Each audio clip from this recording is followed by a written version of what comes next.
کہ اللہ تعالیٰ نے دنیا میں جن کاموں سے روکا ہوا ہے وہی کام جنت میں انعام کے طور پہ آپ کو ملنے والے ہیں.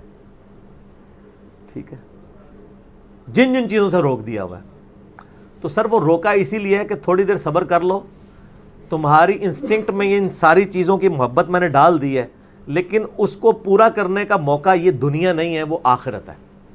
دنیا میں میری مان کے نا اپنی انسٹنکٹ کے خلاف چلو, تھوڑی دیر کے لیے صبر کر لو, روزہ کھل جائے گا. یہ دنیا میں بھی ہم نے ایک بڑا روزہ بھی رکھا ہوا ہے جس میں ہم نے حرام سے بچنا ہے, اور اس کی افطاری جنت میں ہوگی. روزے کے دوران آپ کھا پی سکتے ہیں, تو روزے کے بعد کھاتے پیتے کیوں ہیں؟ اس لیے کھاتے پیتے ہیں کہ بس اب وہ اللہ نے جو آزمائش تھی وہ ختم کر دی. اس طریقے سے دنیا میں اللہ نے جن چیزوں سے روکا ہوا ہے یہ ساری چیزیں حلال ہو جائیں گی, لیکن یہ حلال اس کے لیے ہوں گی جس نے روزہ رکھا ہوگا, اسی کی افطار ہوگا. کھوجے کا تو نہیں ہوگا, اس کی تو پھینٹی لگ جائے گی. اسی لیے میں کہتا ہوں دنیا آپ اللہ کی مرضی کی گزاریں, آخرت آپ کی مرضی کی ہوگی.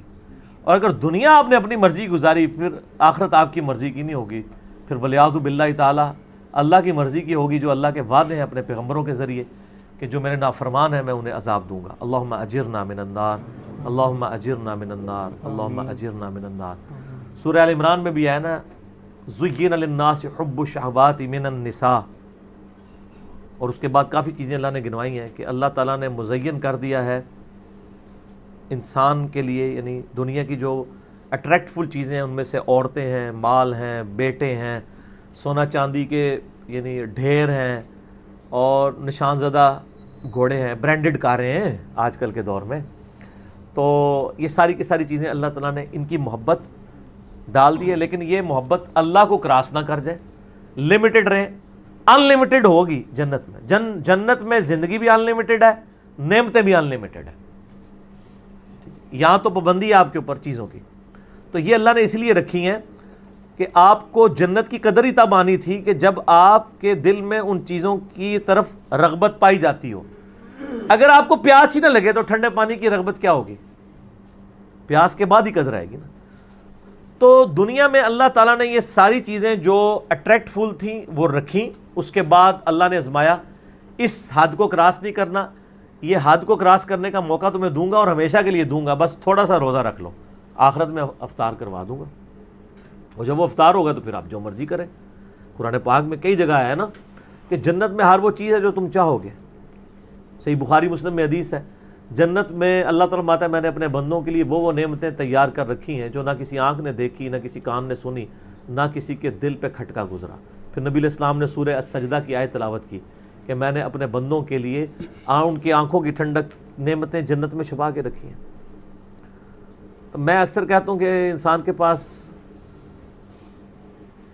سب سے بڑی جو خواہش ہے نا انسان کی, نمبر 1 یہ ہے کہ مجھے موت نہ آئے, نمبر 2 مجھے کوئی تکلیف نہ آئے, نمبر 3 میں بوڑھا نہ ہوں, ہمیشہ انجوائے کرتا رہوں ینگ ایج. یہی ہے نا 3 خواہشات. اگر یہ 3 چیزیں دنیا میں آپ کو مل جائیں تو سر خدا کو پھر کس نے رسپانس کرنا ہے؟ آپ سے میں بھی پوچھ لیتا ہوں, اگر آپ کو کوئی مصیبت پریشانی نہ آئے, آپ بوڑھے نہ ہو اور آپ کو موت بھی نہ آئے, تو خدا آپ کی ضرورت ہی نہیں. اور خدا میں یہی کوالٹیز ہیں کہ اس کو موت نہیں آتی ہے, اس پہ کبھی زوال نہیں آتا, اس لیے خدا کسی کا محتاج نہیں ہے نا. ہماری ضرورت خدا ہے لیکن ہم خدا کی ضرورت نہیں ہے. اللہ کہتا ہے میں غنی ہوں. اور جنت میں آپ کو یہ تینوں خواہشات اللہ نے جنت پہ جاتے ہی جو آپ کو پہلے سمجھ لینا 3 جو تمغے ملنے ہیں نا وہ یہی ہیں. صحیح مسلم میں حدیث ہے, اعلان ہوگا جنتی ہو تو میں مبارک ہو. جنت میں انٹر ہوتے ہی آج کے بعد کبھی مرو گے نہیں, ہمیشہ زندہ رہو گے. اور بخاری مسلم میں حدیث ہے کہ موت کو مینڈے کی شکل میں میدان محشر میں لا کے قتل کر دیا جائے گا. جنتی خوش ہوں گے کہ اب موت آنی نہیں ہے, اور دوست کی کہیں گے وہ کاش ہمیں موت آ جاتی. دوسری خوشخبری ملے گی, صحیح مسلم میں حدیث میں الفاظ ہیں, آج کے بعد کبھی بوڑھے نہیں ہوگے, ہمیشہ جوان رہو گے. تیسری خوشخبری ملے گی, آج کے بعد کبھی تم بیمار نہیں پڑو گے, ہمیشہ تندرست رہو گے. 30 سال عمر ہوگی ہر جنتی کی اور 30 ہی رہے گی. اور چوتھی خوشخبری اتنی بڑی ہے کہ آج کے بعد اللہ تم سے ناراض نہیں ہوگا, ہمیشہ ہی راضی رہے گا. یعنی جنت میں جو مرضی کرو, ناراضگی اللہ کی ہو ہی نہیں سکتی, کیونکہ جنت میں یہاں شراب حرام ہے، وہاں شراب جائز ہے. آپ کون سی نافرمانی دنیا میں سوچ سکتے ہیں، وہ جنت میں آپ کو گارنٹی دیتا ہوں آپ کر سکتے ہیں. تو اللہ نے کہاں سے ناراض ہونا ہے؟ نماز ہی کوئی نہیں. آپ کہیں گے نا دنیا میں سب سے بڑی نافرمانی ہے کہ میں نماز چھوڑ دیں، جنت میں کوئی نماز نہیں ہے. کوئی کہتا ہے شراب سب سے بڑی ہے، تو پئیں سر جتنی مرضی پئیں. کوئی کہتا ہے عورت کی طرف رغبت ہے، تو سر جتنی مرضی عورتیں. ٹھیک ہو گیا. لیکن یہ روزہ ادھر رکھنا پڑے گا. اور یہ اللہ تعالیٰ نے ویسے آزمائش میں ڈالا ہے، اس میں کوئی شک نہیں ہے. صحیح مسلم میں حدیث ہے کہ نبی علیہ السلام فرماتے ہیں اللہ تعالیٰ نے جنت کو ناگوار چیزوں سے ڈھانپ رکھا ہے. جنت تک پہنچنے کے لیے بڑی ناگواری آپ کو ہوگی. اور دوزخ کو خوشنما چیزوں سے ڈھانپ رکھا ہے. یعنی دوزخ کے اوپر تو کڑگا لگا ہوا ہے، ہر بندے ادھر بڑھے گا. اور جنت والا بندہ سوچے گا 10 بار یار بڑا اوکھا راستہ ہے، ایک کون کر سکتا ہے جی. یہ حدیث مسلم شریف میں. اس کی ایکسپلینیشن ایک حدیث ہے ابو داؤد میں، سنن نسائی کے اندر، سنن ابن ماجہ میں، بڑی ڈیٹیل حدیث ہے. یہ ساری حدیثیں آپ کو مشکات کی تیسری جلد میں جنت والے چیپٹر مل جائیں گی. وہ بڑی مزے کی حدیث ہے کہ اللہ تعالیٰ نے جب جنت کو پیدا فرمایا نا تو حضرت جبرائیل کو کہا ذرا جنت دیکھ کے آؤ.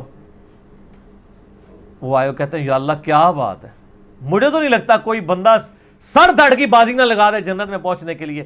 مجھے لگتا ہے یہ سارے لوگ ہی جنت میں پہنچ جائیں گے کیونکہ جگہ ہی بڑی زبردست ہے. اللہ نے فرمایا اچھا. پھر اللہ نے جنت کو ناگوار چیزوں سے ڈھانپ دیا. دنیا میں نمازوں کی مشقت، بیوی بچے ماں باپ کے ساتھ اس نے سلوک کی مشقت، حلال و حرام کے فرق کی مشقت، روزوں کی مشقت، کتنی مشقتیں ہیں، شریعت کی پابندیاں.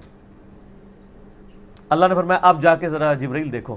واپس ہے، انہوں نے کہا اللہ تیری عزت کی قسم مجھے نہیں لگتا کوئی بندہ جنت میں پہنچنے میں کامیاب ہوگا، اتنی ہرڈلز رکھ دی ہیں تو نے. اللہ نے فرمایا اچھا اب دوزخ کو دیکھو. دوزخ کے کہتے ہیں یا اللہ تیری عزت کی قسم کوئی بندہ بھول کے بھی کوشش نہیں کرے گا کوئی ایسا کام کرے کہ ادھر آئے، یہ تو بڑا عذاب ہے. پھر اللہ تعالیٰ نے دوزخ کو ڈھانپ دیا دنیا کی خوشنما چیزوں سے، اٹریکٹفل چیزوں سے، شہوات سے. کہا جبرائیل اب دیکھو. دیکھ کے انہوں نے کہا یا اللہ مجھے نہیں لگتا کوئی بندہ دوزخ سے بچ پائے گا کیونکہ ہر راستہ ہی دوزخ کی طرف لے جانے والا ہے، جتنا بھی اٹریکٹفل جو ہماری انسٹنکٹ میں اٹریکٹفل ہے. لیکن سر تھوڑا سا روزہ رکھ لیں سب کچھ ختم ہو جائے گا. صحیح مسلم میں حدیث ہے اللہ تعالیٰ دنیا میں جس نے یاشی کی زندگی گزاری ہوگی نا قیامت والے دن اللہ تعالیٰ نا اس کو بلوائے گا اور کہے گا فرشتوں ذرا اسے ایک پھیرا لگاؤ نا دوزخ کا، کیونکہ دنیا میں بڑا کہا گیا تھا ایک ہی پھیرا لگنا ہے. کہنے نا لوگ. سورہ فرقان میں اللہ تعالیٰ فرماتا ہے کہ دوزخ تھوڑی دیر کے لیے ہو یا زیادہ دیر کے لیے بڑی بری جگہ ہے رہنے کی. یہ مسلمان ہے جو بدماشی کے ساتھ کہتا خیر ایک پھیرا ہی لگے گا، اور حالت اس کی یہ ہے کہ موم بتی کے فلیم میں 10 سیکنڈ کے لیے یہ ہاتھ نہیں رکھ سکتا. اور بخاری مسلم کی حدیث ہے کہ آخرت کی آگ دنیا کی آگ سے 70 گنا زیادہ تیز ہے. اور جس کی یہ اوقات ہے کہ وہ دنیا کی آگ کے اوپر صرف ہاتھ نہیں فلیم کے اوپر رکھ سکتا، وہ آگ کے اندر جلنے کے لیے تیار ہو جائے. تو یہ کہانی صرف اپنے آپ کو